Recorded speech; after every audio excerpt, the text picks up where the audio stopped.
I want to send a message to the deputy president. Na nimwambia kuwa ataweka mikutano yote Kenya nzima, lakini asiingilie katika mambo ya familia. Akiingilia mambo ya familia kwa sababu kuchokozana kisiasa, basi atapatana na sisi kama kifamilia. This is our family land na hana ruhusa kuja kaweka mkutano katika shamba ya familia. Kufikia usiku ndio tukapata habari kwamba kuna vijana wamekuja wa familia ya hapa, specifically kijana ambaye anaitwa Nyundo, na akaja akasema kwamba wao kama familia walikuwa hawakubaliani na sisi kwamba mkutano ufanywe hapa. Lakini sisi kiupande wetu tulikuwa tumezungumza na familia na tumekubaliana, kwa sababu tunajua na ndivyo ilivyo, na hatungeweza kuja tu hapa sisi wenyewe bila kuzungumza na familia. So tunataka kusema kwamba kile Nyundo alichofanya, na hata kama kulikuwa na jambo ambalo labda sisi kiupande wetu tumefanya, yeye ilikuwa ni jukumu lake la kuzungumza na familia yake ili ajue ni mipango gani ambayo tulikuwa tumeongea na familia before, kuliko kuja hapa na kuanza kuvuruga na kuvunja vitu vya wenyewe.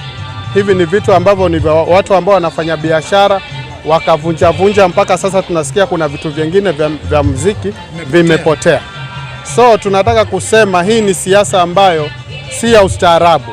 Sisi Kilifi we are civilized, ni watu ambao tumekomaa kisiasa, na hakuna haja ya kuanza kuonyeshana kwamba tuna ubabe. Kama wanahisi kwamba ground imeanza kushift, watu waachie sisi tufanye siasa yetu.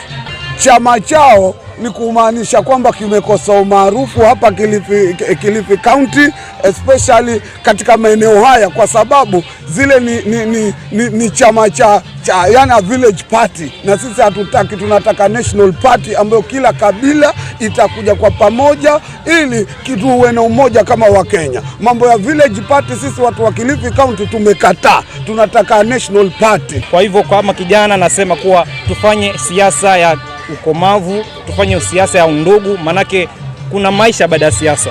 Lakini kama sisi tutachukua kifua ama tuchukue hisia tufanye uamuzi, itafanya mambo ambayo si amana na yatarudisha nyuma kama Kilifi.